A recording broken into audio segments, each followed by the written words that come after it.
अकबर, साबिर पाक का जलाल बहुत मशहूर था।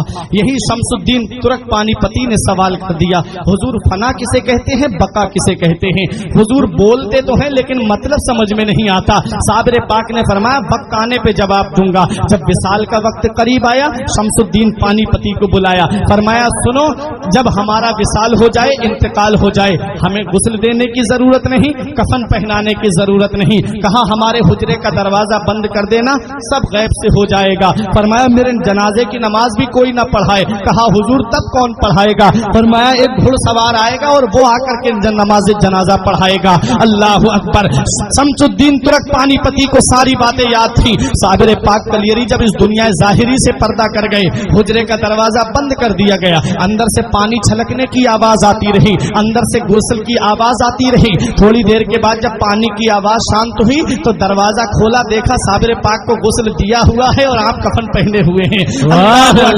ये है साबिर पाक कलियरी। अब उसका इंतजार हो रहा है जो नमाज जनाजा पढ़ाएगा। बड़े बड़े औलिया लाइन में लगे हुए हैं, बड़े बड़े औलिया सफ में लगे हुए हैं, अपने वक्त के जय्यद उलमा सफ में लगे हुए हैं, मुरीदीन सफ में बांधे खड़े हुए हैं। शमसुद्दीन पानीपती से किसी ने कहा अरे नमाज जनाजा तो शमसुद्दीन पानीपती ही पढ़ाएंगे, क्योंकि सुबह भी साबिर पाक के साथ में रहे, दोपहर को भी साबिर पाक के साथ में रहे, शाम को भी साबिर पाक के साथ में रहे, खलबत में साबिर पाक के साथ हैं, जलवत में साबिर पाक के साथ हैं, सफर में साबिर पाक के साथ हैं, हजर में साबिर पाक के साथ हैं। हर वक्त साबिर पाक के साथ जो रहे, जिसे साबिर पाक बड़ी मोहब्बत फरमाए, उसे शमसुद्दीन तुर्क पानीपती कहते हैं। कहा यही तो नमाज जनाजा पढ़ाएंगे। तब शमसुद्दीन पानीपती ने कहा मैं नमाज जनाजा नहीं पढ़ाऊंगा, बल्कि मेरे पीर का ये कहना है कि एक घुड़सवार आकर के मेरी नमाज जनाजा पढ़ाएगा।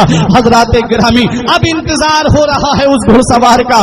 दूर धूल उड़ती हुई नजर आई। जब वो धूल करीब आई तो देखा कि घुड़सवार है, चेहरे पे नकाब पड़ी हुई है, मुसल्लाइन नमाज जनाजा पे खड़े हुए और नमाज जनाजा पढ़ा करके सवारी पे सवार होकर के जब चलने लगे, और जब घुड़सवार की सवारी थोड़ी बड़ी, तब शमसुद्दीन तुर्क पानीपती ने दामन पकड़ के कहा आपको पता है किसकी नमाज जनाजा पढ़ा के जा रहे हो? ये वो अल्लाह का वली है जिसकी शान सारी दुनिया में मशहूर है, ये वो अल्लाह का महबूब बंदा है जिसका जलाल सारी दुनिया में मशहूर है। आप जिनकी नमाज जनाजा पढ़ा के जा रहे हो, ये अल्लाह का मुकर्रब बंदा है, ये अल्लाह का नेक बंदा है, ये अल्लाह का वली है। कल मेरे साबिर की तारीख लिखी जाएगी, कल मेरे साबिर की हिस्ट्री लिखी जाएगी, कल मेरे साबिर का इतिहास लिखा जाएगा और दुनिया वाले मुझसे सवाल करेंगे ये शमसुद्दीन पानीपती, सुबह को तुम साबिर पाक के साथ में थे, दोपहर को तुम साबिर पाक के साथ में थे, शाम को तुम साबिर पाक के साथ में थे, सफर में तुम साथ रहे, हजर में तुम साथ रहे, खलबत में तुम साथ रहे, जलवत में तुम साथ रहे, हर वक्त तुम साबिर पाक के साथ में थे। जरा बताओ साबिर पाक की नमाज जनाजा किसने पढ़ाई थी? हुजूर मैं उनको क्या जवाब दूंगा? कल जब तारीख लिखने वाले मुझसे सवाल करेंगे साबिर पाक की नमाज जनाजा पढ़ाने वाले का नाम बताओ, जब इतिहास लिखने वाले मुझसे पूछेंगे साबिर पाक की नमाज जनाजा पढ़ाने वाले का नाम बताओ, तब मैं उनको क्या जवाब दूंगा? जब अदीब अपनी अपनी तारीखों में लिखेंगे तब मैं उनको क्या जवाब दूंगा? हुजूर या तो अपना नाम बता दीजिए या चेहरे से नकाब उठा दीजिए ताकि मैं चेहरा देख करके पहचान लूं। तब शमसुद्दीन पानीपती के सामने घुड़सवार ने जब चेहरे से नकाब उठाया तो पैरों तले की जमीन निकल गई, आंखें खुली की खुली रह गई। कहा हुजूर मैं ये क्या देख रहा हूँ?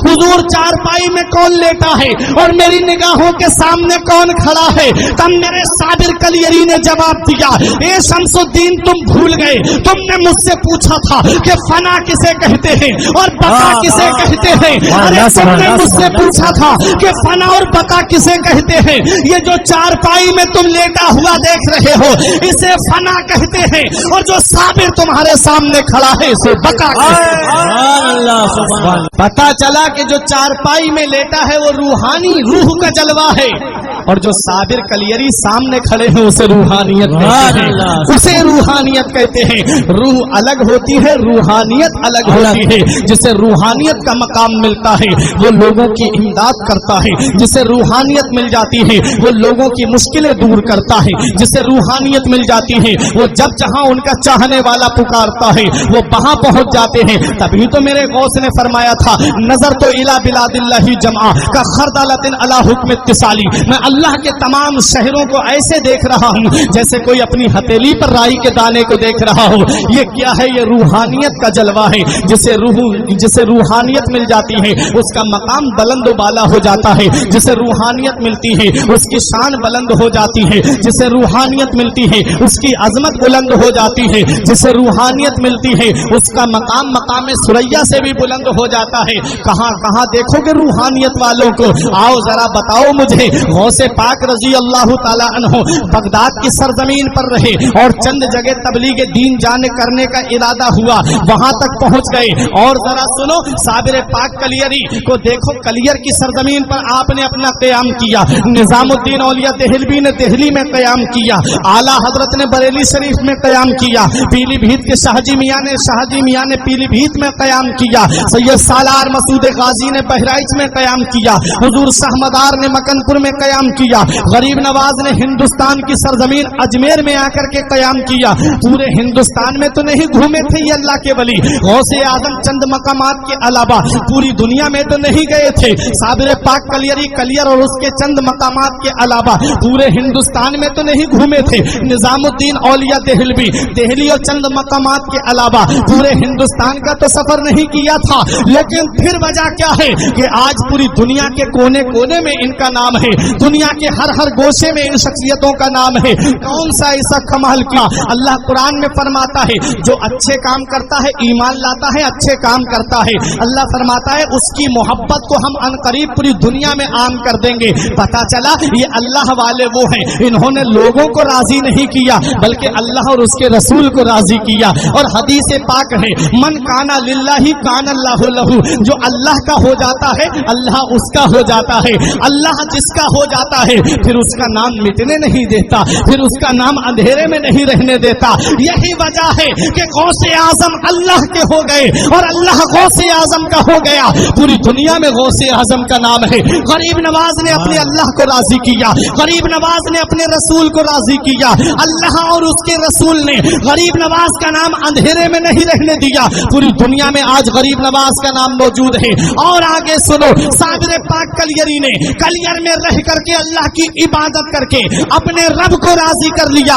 اللہ نے صابر کلیری کا نام مٹنے نہیں دیا، ہر مسلمان کے دل میں صابر کلیری کا نام ڈال